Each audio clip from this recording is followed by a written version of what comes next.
Welcome to the first Angry Video Game Nerd of the year. We're kicking things off with an NES game that many consider a classic, and I couldn't be happier to have our longtime sponsor ExpressVPN back for another year with us.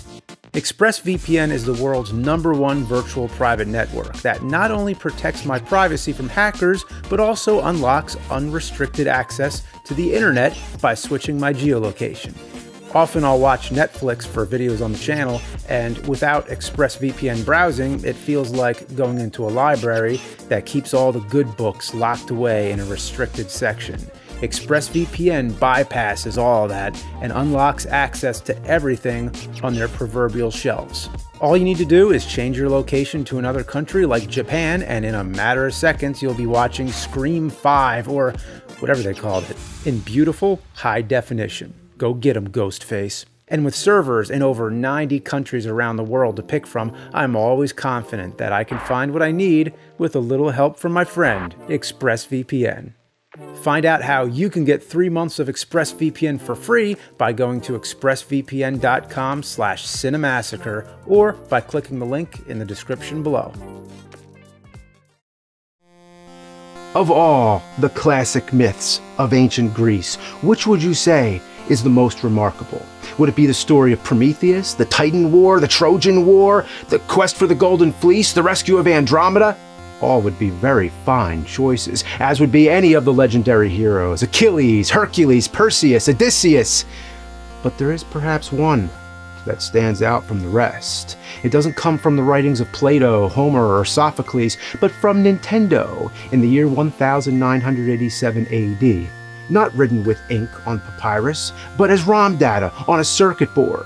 Not sculpted in marble, but encased in a gray plastic cartridge. The tale in which I speak of is none other than Kid Icarus. I'm gonna take you back. No, I mean way back to the early days of the NES library. Think of it like the family tree of the Greek gods. There was the era of the primordials, followed by the Titans, and then the Olympians.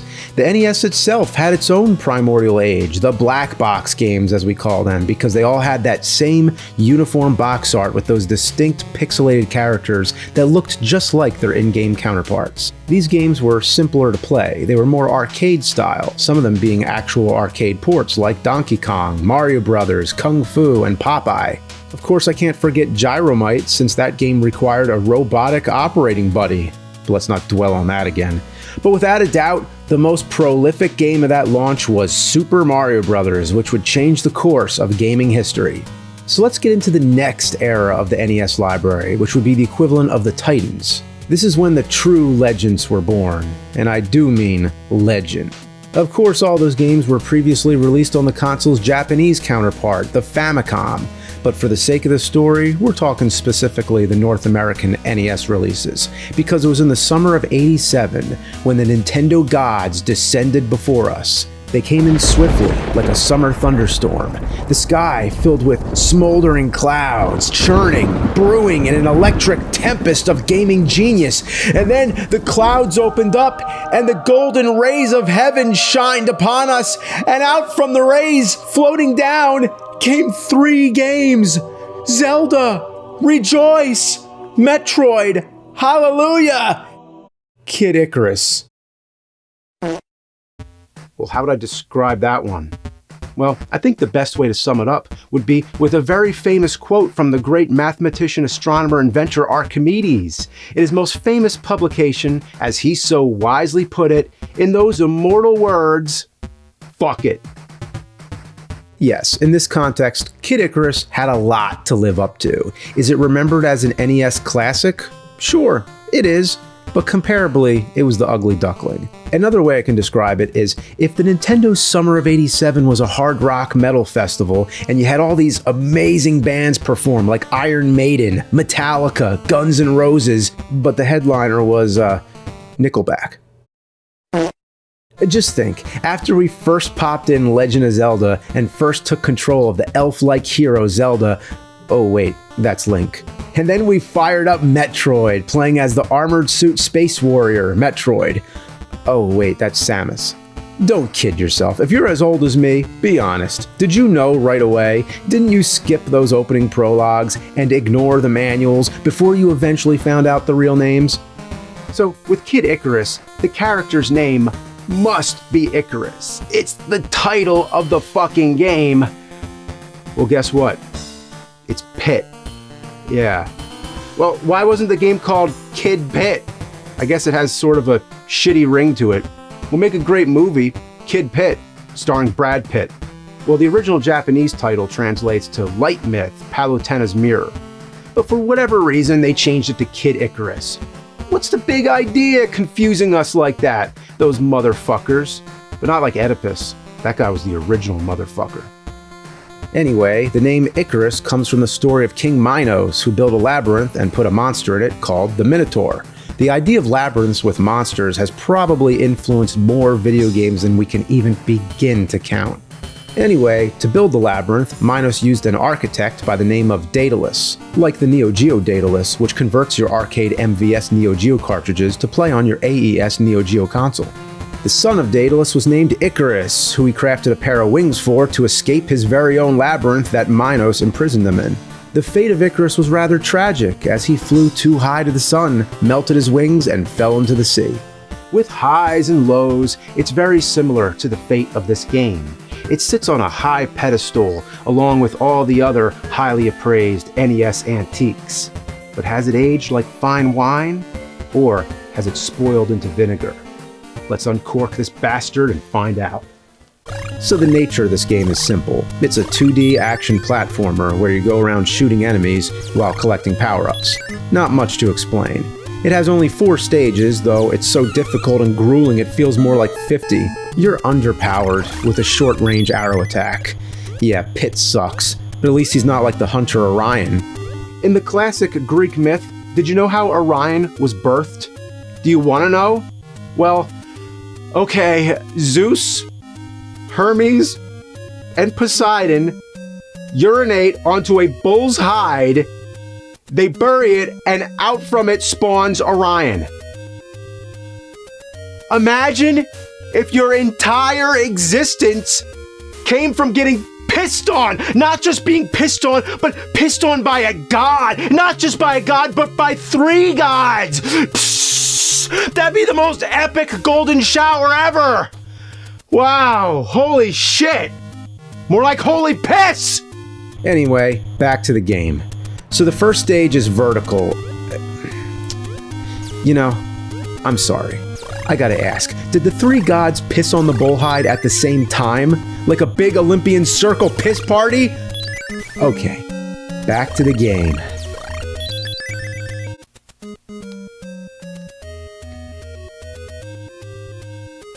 No. Boy, you don't even want to know about the Egyptian myths. Okay, so Horus and Set are in competition to claim the throne of Egypt. Set comes on Horus's hands, and then Horus comes on Set's lettuce, which he eats, and then the god Thoth tries to settle it and asks who came on who, and the seed of Horus actually answers with words. The crazy thing is, I'm not making this up. The ancient Egyptians did. Yeah, man, you thought going all the way back those stories would be more intellectual than what we have nowadays? No, those gods were pissing and coming on each other all the time. 3,000 years later, Mike Judge creates Beavis and Butthead. Nothing's changed. Anyway, let's start over. So there's this game on NES called Kid Icarus. In this game, you fight enemies while collecting power-ups. Yeah, your health power-ups are, get this, wine. That's awesome. That's the best idea of a power-up I ever heard. It's a game made by Nintendo with kids in mind, where in order to get your health up, you must consume an alcoholic beverage. And a lot of it. Man, he drinks a lot of wine and he graduates to barrels. Full fucking wine barrels.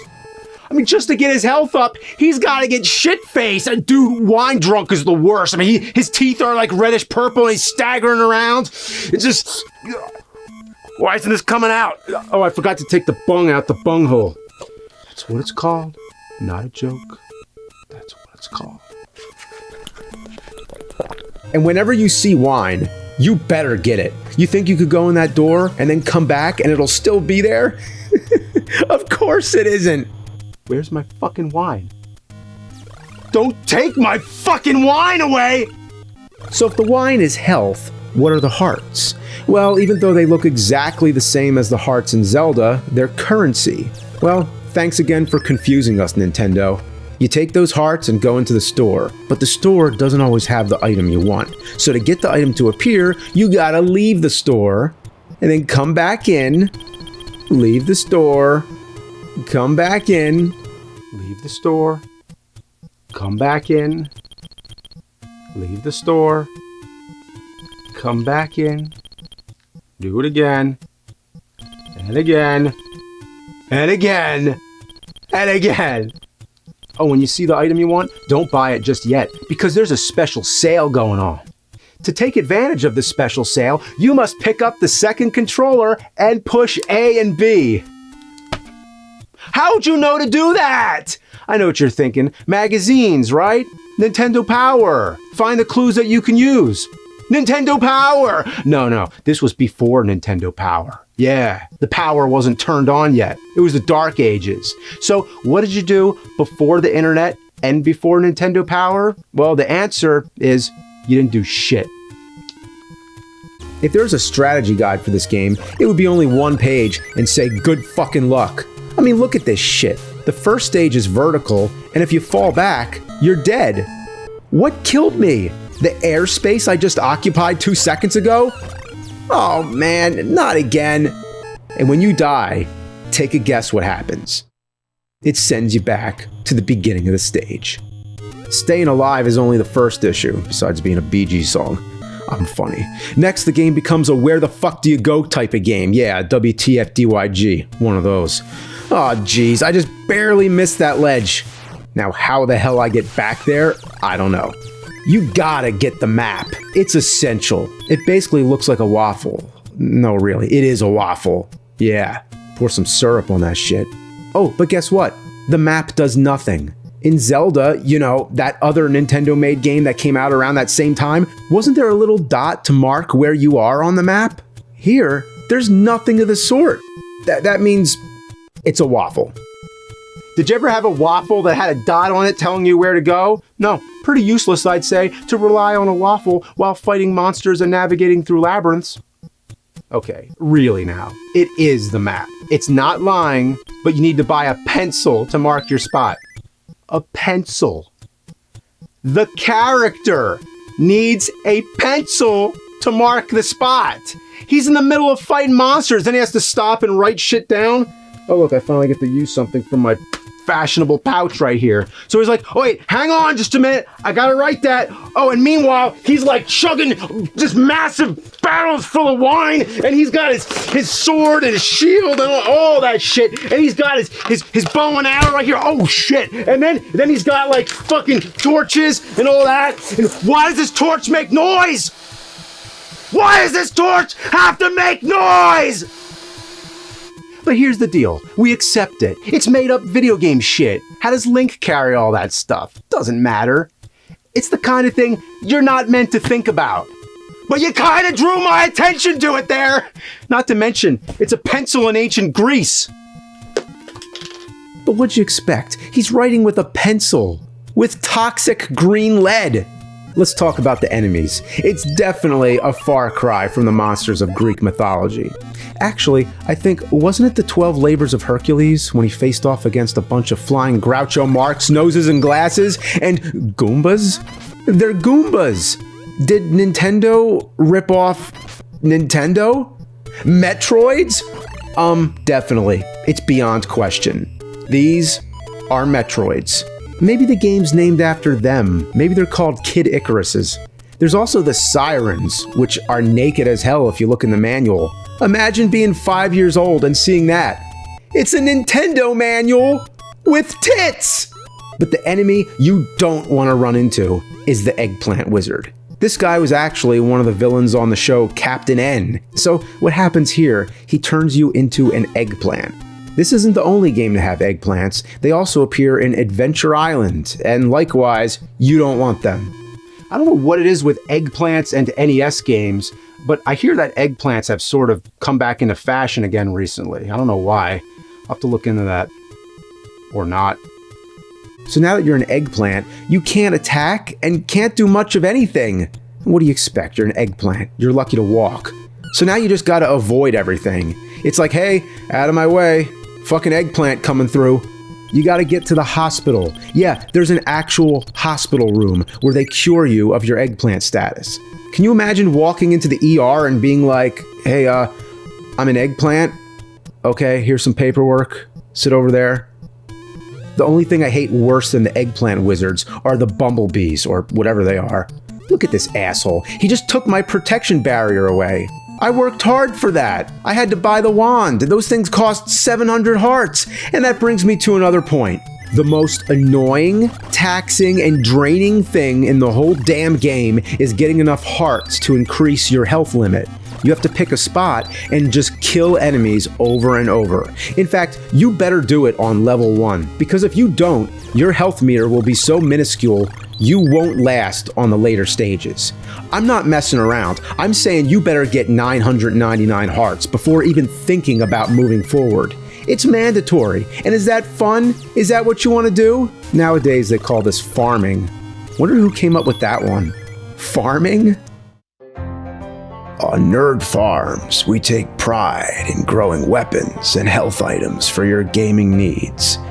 We work with the most fertile ground where purple snakes respawn, delivering fresh to your character's inventory and health meter.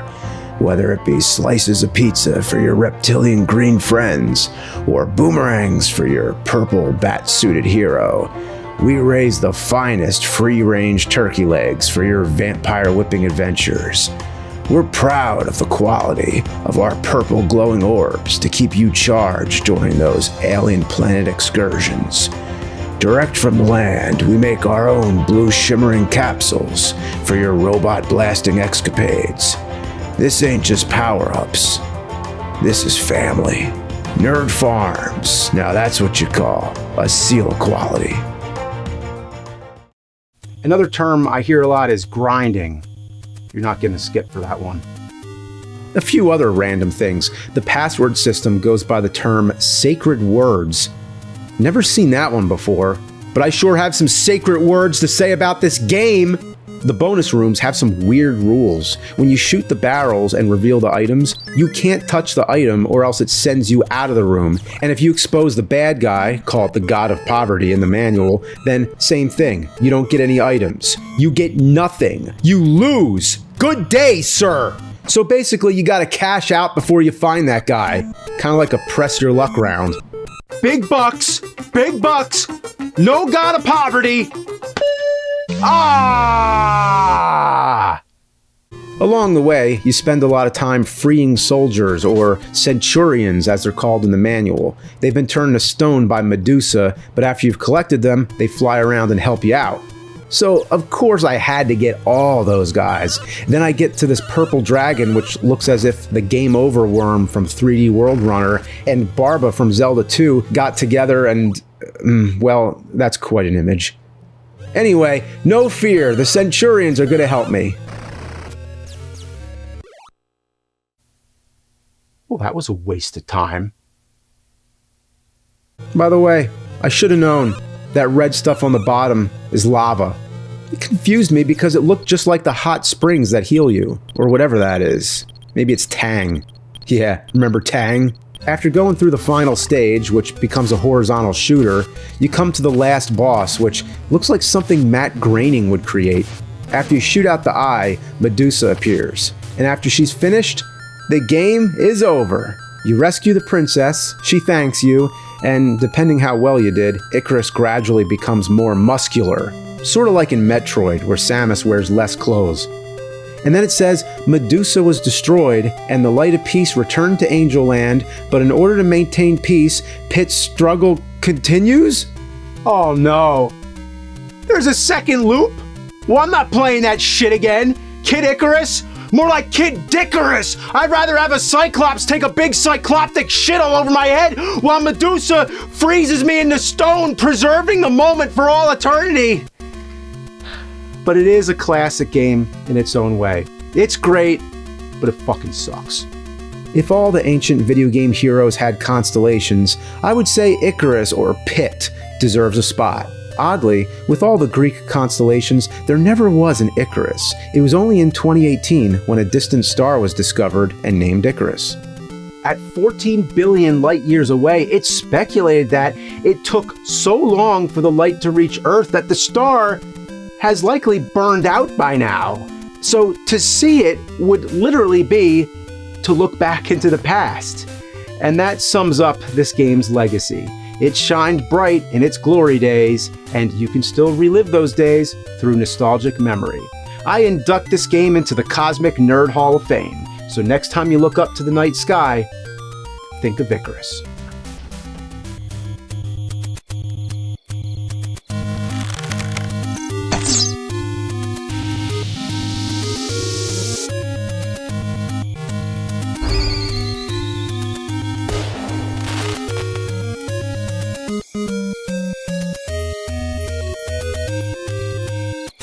Thank you.